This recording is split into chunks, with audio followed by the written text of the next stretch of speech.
같이 갈게요.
하나님 아버지 감사합니다. 우리가 이런 코로나의 상황 속에서도 주님을 위해 예배드릴 수 있게 해주심에 감사합니다. 이제부터 말씀 전하실 전도사님과 함께하여 주셔서 우리가 전도사님의 말씀을 듣고서 주님을 더욱 깊이 알아가게 되고 그런 주님을 의지하면서 살아갈 수 있는 힘을 얻기를 원합니다. 비록 우리가 각자의 자리에서 예배를 드리지만 하나님께서 그 한 사람 한 사람 가운데 함께하여 주실 것임을 믿으며 예수님의 이름으로 기도드렸습니다. 아멘.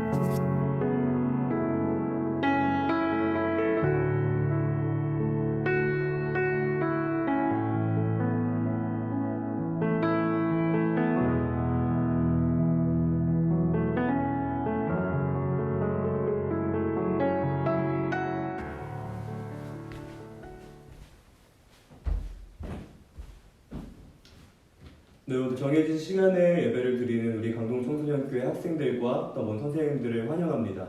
우리 함께 말씀 보도록 하겠습니다. 하나님께서 오늘 우리에게 주시는 말씀은 출애굽기 3장 6절부터 15절까지 말씀입니다. 네, 구약성경 84페이지 출애굽기 3장 6절부터 15절까지 말씀입니다. 우리 한 절씩 교독하도록 하겠습니다. 제가 먼저 읽도록 하겠습니다. 나는 내 조상의 하나님이다. 나는 아브라함의 하나님, 이삭의 하나님, 야곱의 하나님이다. 모세 하나님을 바라보는 것이 두려워서 얼굴을 가렸습니다. 여호와께서 말씀하셨습니다. 나는 내 백성이 이집트에서 고통당하고 있는 것을 보았고 또 또 이집트의 노예 감독들이 내 백성을 때릴 때에 그들이 울부짖는 소리를 들었다. 나는 그들이 얼마나 괴로워하는지를 알고 있다. 나는 그들을 이집트 사람들에게서 구해주려고 내려왔다. 나는 그들을 그 땅에서 인도해내고 그들을 넓고도 좋은 땅으로 인도하여 갈 것이다. 그곳은 젖과 꿀이 넘쳐 흐를 만큼 비옥한 땅이며 가나안 사람, 헷 사람, 아모리 사람, 브리스 사람, 히윗 사람, 그리고 여부스 사람들의 땅이다. 난 이스라엘 백성의 울부짖는 소리를 들었고 이집트 사람들이 그들을 괴롭히는 것을 보았다. 그래서 나는 지금 너를 파라오에게 보내려 하니 가거라. 가서 내 백성 이스라엘 사람들을 이집트에서 인도해내어라. 그러자 모세가 하나님께 말했습니다. 제가 누구인데 그런 일을 합니까? 어찌하여 제가 파라오에게 가서 이스라엘 백성을 인도해내야 합니까? 하나님께서 말씀하셨습니다. 내가 너와 함께 있겠다. 내가 이집트에서 이스라엘 백성을 인도해낸 후 너희 모두는 이 산에서 하나님을 예배하게 될 것인데 이것이 너를 보낸 증거다. 모세가 말씀했습니다. 제가 이스라엘 백성에 가서 그들에게 너희 조상의 하나님께서 나를 보내셨다 라고 말할 때 그들이 그 하나님의 이름이 무엇이냐고 물으면 어떻게 대답해야겠습니까? 하나님께서 모세에게 말씀하셨습니다. 나는 스스로 있는 자이다. 너는 이스라엘 백성에게 가서 스스로 있는 분이 나를 너희에게 보내셨다고 말하여라. 함께 읽겠습니다. 하나님께서 또 모세에게 말씀하셨습니다. 너는 가서 그 백성에게 이렇게 말하여라. 여호와께서는 너희 조상의 하나님이시다. 여호와께서는 아브라함의 하나님, 이삭의 하나님, 야곱의 하나님이시다. 그분이 나를 너희에게 보내셨다. 이것이 영원히 내 이름이 될 것이다. 또 대대로 나를 기록할 표가 될 것이다. 아멘. 이것은 주님의 말씀입니다. 네, 오늘 말씀은 이렇게 시작하고 싶습니다. 네, 추석 동안 평안하고 또 건강하게 잘 보내셨는지요? 네, 추석은 되게 건강하고 평안한 날이라고 생각됩니다. 저 또한 되게 건강하고 평온한 날들을 보냈는데 네, 한 가지 질문을 받게 되면서 이 평온이 깨지는 경험을 하게 됐습니다. 네, 그 질문은 저와 같은 또래에 사역하시는 청년 한 분께서 저에게 주신 질문이었습니다. 저는 정말로 열심히 사역하고 순종하였는데 제 삶은 왜 그렇게 순탄하지 않을까요가 그 질문이었습니다. 네, 이 질문을 받은 저는 당혹스러웠습니다. 네, 제가 당혹해야 한 이유는 대답을 해줄 수 없기 때문에가 아니라 네, 그 질문을 한 청년과 같은 상황에 네, 제 자신이 처해 있기 때문입니다. 네, 그 청년은 이렇게 이야기했습니다. 다른 사람보다 열심히 사역했는데 나는 취업이 잘 되지 않았고 다른 사람들보다 열심히 공동체를 돌봤는데 나는 아직 배우자가 있지 않습니다. 네, 이 질문을 전해들은 저는요 고민에 빠질 수밖에 없었습니다. 이 사람에게 응답을 해줘야 됨에도 불구하고 아직 제 자신에게도 해결되지 않은 문제이기 때문입니다. 네, 그렇게 고민하던 중에 성경이 말하고 있는 해결책을 찾아보기로 마음먹었습니다. 네, 그래서 오늘은 여러분과 함께 성경이 말하고 있는 순종과 불순종, 신앙과 불신앙에 대해서 나눠보고자 합니다. 네, 오늘 본문은 여호와 하나님께서 모세를 만나게 되면서 시작됩니다. 여호와 하나님께서는 모세를 만나주시면서 이렇게 말씀하십니다. 내가 너를 통해서 이스라엘 사람들을 이집트로부터 끄집어낼 거야. 그렇기 때문에 너는 이집트로 들어가 모세야 라고 말하십니다. 네, 그러나 아이러니하게도 모세는 이 여호와 하나님의 말씀에 고민하기 시작합니다. 모세가 고민하는 이유는 딱 두 가지 때문이었습니다. 첫 번째, 내가 어떻게 이 일을 할 수 있을 것인가가 첫 번째이고요. 두 번째, 과연 나에게 이 일을 시키시는 하나님 그분은 누구이시기 때문에 내가 이 일을 할 수 있는가인 것입니다. 정리하자면 모세가 여호와 하나님의 명령에 고민한 이유는 딱 두 가지입니다. 하나님이 얼마나 크신 분인지 몰랐기 때문에, 그리고 두 번째는 나에게는 그 일을 할 수 있는 능력이 없기 때문에였습니다. 네, 그래서 여호와 하나님의 말씀을 들은 모세는 망설입니다. 네, 우리는 흔히 이런 모습을 가리켜 불신앙, 불순종이라는 표현을 씁니다. 네, 그러나 정말로 모세가 불신앙스럽고 또 불순종하는 것일까요?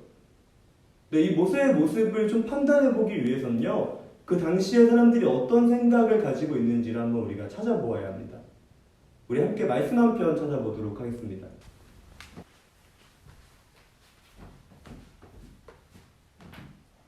다른 성경 한 구절 찾아보도록 하겠습니다. 출애굽기 5장 1절부터 5절까지 말씀입니다. 구약성경 89페이지 출애굽기 5장 1절부터 5절까지 말씀입니다. 우리 한 절씩 교독하도록 하겠습니다. 제가 먼저 읽도록 하겠습니다. 모세와 아론은 백성에게 이야기를 다 하고 나서 파라오에게 가서 말했습니다. 이스라엘의 하나님이신 여호와께서 이렇게 말씀하셨습니다. 내 백성을 내보내서 광야에서 나에게 절기를 지킬 수 있게 하여라. 하지만 파라오가 말했습니다. 여호와가 누구냐? 여호와가 누구길래 내가 그의 말을 듣고 이스라엘 백성을 내보내야 하느냐? 난 여호와를 알지 못한다. 난 이스라엘 백성을 보낼 수 없다. 그러자 모세와 아론이 말했습니다. 히브리 사람들의 하나님께서 우리에게 나타나셨습니다. 그러니 우리를 3일쯤 광야로 나가게 해주십시오. 그곳에서 우리 하나님이신 여호와께 제사를 드리겠습니다. 그렇게 하지 않으면 여호와께서 우리를 병으로 죽게 하시거나 칼로 치실 것입니다. 그러나 이집트 왕이 모세와 아론에게 말했습니다. 모세와 아론아, 너희는 왜 백성을 데려가서 일을 못하게 하려고 하느냐? 가서 너희 일이나 하여라. 네, 파라오는 두 가지 이유 때문에 이스라엘을 해방시켜 줄 수 없다. 그런데 너희는 그들의 일을 쉬게 하려고 첫 번째 하는구나. 이유는요. 아멘. 여호와 하나님이 누구시기에, 곧 어떤 힘을 가지고 계시기에 내가 그 일을 해주어야 되냐라는 것입니다.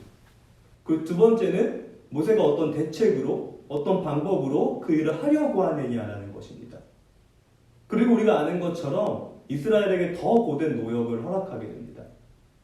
근데 그 시대의 사람이었다면 이 상황이 의미하는 바가 무엇인지 잘 알 수밖에 없습니다. 지금 이스라엘은 이집트에서 노예 생활을 하고 있는 상태입니다. 네, 그렇기 때문에 이스라엘이 믿는 여호와 하나님은 이집트가 믿는 태양신 아래에 있는 것처럼 보일 수밖에 없었습니다. 네, 그렇기 때문에 모세는 이렇게 하나님께 물어본 것입니다. 당신이 누구시기에 어떤 힘으로 그 일을 하려고 하시는 것이고 내가 누구이기에 어떤 대책을 가지고 그 일을 할 수 있냐라는 것입니다. 네, 정리하자면 모세의 반응은요, 굉장히 상식적인 반응이었습니다. 네, 실제로 이어지는 본문을 읽어보시면요, 모세가 비상식적으로 여호와 하나님 말씀에 순종했다가 바로를 포함한 모든 이스라엘 사람들에게 몰상식하다라고 비난을 받는 것을 확인해 볼 수 있습니다. 네, 그렇다면 여러분들은 고민되실 것입니다. 저처럼 신앙을 가지고 순종하는 것은 몰상식한 것이고 불신앙을 가지고 불순종하는 것은 상식적인 것입니까? 네, 그렇게 보일 수도 있지만요. 오늘 성경은 그렇게 이야기하고 있지 않습니다. 오히려 이렇게 이야기하고 있습니다. 모두가 무지했다라는 것입니다. 말씀을 보면서 한 가지 공통점을 발견하게 될 것입니다. 모두가 하나같이 이렇게 물어본다는 것입니다. 여호와 하나님이 누구시냐가 바로 그 물음입니다. 그분이 어떤 분이시길래, 그분이 어떤 힘을 가지고 계시길래 이런 일을 하려고 하느냐라는 것입니다. 네, 그리고 여호와 하나님께서도 이렇게 응답하십니다. 너희가 모르기 때문에 내가 먼저 그 일을 해야만 한다라고요. 네, 실제로 모세의 물음에 여호와 하나님께서는 이렇게 응답하십니다. 나중에 내가 그 일을 하고 나면 너는 지금 내가 하고 있는 말이 어떤 말인 줄 알게 될 거야. 그렇기 때문에 그 일이 이루어지고 난 후에 너는 내가 하나님인 줄 알고 너가 나에게 받았던 모든 말씀들을 이스라엘 사람들에게 전해. 바꿔 말하면 이것과 같습니다. 잘 모르겠지만 비이성적으로 보이지만 순종하고 신앙을 가져. 그러면 내가 그 일을 할 거야. 이것도 아니고요. 잘 모르겠지만 알고 안 이후에는 순종해서 신앙을 가져. 이것도 아닙니다. 여호와 하나님께서 모세와 또한 모든 사람에게 요구하시는 건 딱 한 가지입니다. 너 자신은 아무것도 모른다라는 것을 받아들이라는 것입니다. 그러면 내가 하는 일을 보게 될 것이고 너는 내가 누구인지를 알게 될 거야 라고 말하시는 것입니다. 그리고 그때부터 너는 순종할 수 있고 그때부터 너는 불순종할 수도 있다라는 것입니다. 네, 실제로 모세의 행동, 아니 파라오의 행동, 하나님께서 일하시기 이전에 그 모든 행동에 대하여 여호와 하나님은 신앙, 불신앙 또는 순종, 불신종에 대해서 왈가불가하고 계시지 않는 것을 확인해 볼 수 있습니다. 네, 이것은 구약의 일만이 아닙니다. 우리가 아는 것처럼요, 네, 신약에서 예수님께서는 우리에게 이렇게 말씀하십니다. 아버지, 저 사람들을 용서하여 주소서. 저들은 자기들이 하고 있는 일을 알지 못합니다. 네, 성경은 우리에게 철저히 이야기하고 있습니다. 우리는 알지 못한다는 것입니다. 알지 못할 때 순종할 수도 없고 불순종할 수도 없다라는 것입니다. 다시 말씀으로 돌아가려고 합니다. 네, 그 청년이 저에게 물었습니다. 교사님, 어떻게 된 걸까요? 하나님은 왜 이러시는 걸까요? 정답은요, 알 수 없다라는 것입니다. 그렇기 때문에 순종하세요 또는 불순종하세요가 아니라는 것입니다. 다만 우리가 알게 될 때가 있습니다. 그때는 바로 모세에게 말씀하셨던 것처럼 여호와 하나님께서 우리를 위해 일하실 때 우리는 알게 될 것이고 우리는 순종할 수 있게 될 것이고 또 때로는 불순종할 수 있게 될 것입니다. 안타깝게도 그 전까지 우리는 순종할 수 없고 또 불순종할 수 없습니다. 아무것도 모르기 때문입니다. 하지만 그 하나님을 경험하고 난 이후에 우린 선택해야만 할 것입니다. 순종할 것인가 또는 불순종할 것인가, 신앙을 가질 것인가 또한 신앙을 가지지 않을 것인가. 내 시대에 신앙을 가진다는 것이 되게 미련해 보이는 시대를 살아가고 있습니다. 어떻게 하면 조금 더 상식적인 신앙을 가질까 고민하고 있는 많은 그리스도인들이 있는 걸로 알고 있습니다. 하지만 성경이 우리한테 이야기하는 것은 언제나 동일합니다. 첫 번째, 우리는 아무것도 모른다. 두 번째, 그렇기 때문에 우리는 무엇이 순종인지, 무엇이 불순종인지, 무엇이 신앙인지, 무엇이 불신앙인지 모른다라는 것입니다. 네, 그렇기 때문에 우리가 이 시대에 해야 될 것은요, 신앙을 가지고 순종하고 불신앙을 가지고 불순종해야 되는 것이 아니라 여호와 하나님을 알아가야 된다는 것입니다.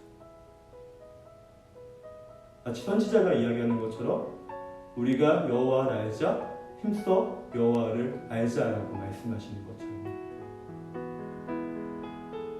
네, 그 청년에게도 또한 저에게도 여러분에게도 동일할 것입니다. 우리가 해야 될 것은 순종 불순종, 신앙 불신앙이 아니라 여호와 하나님이 어떤 분이신지를 먼저 알아가야 될 것입니다.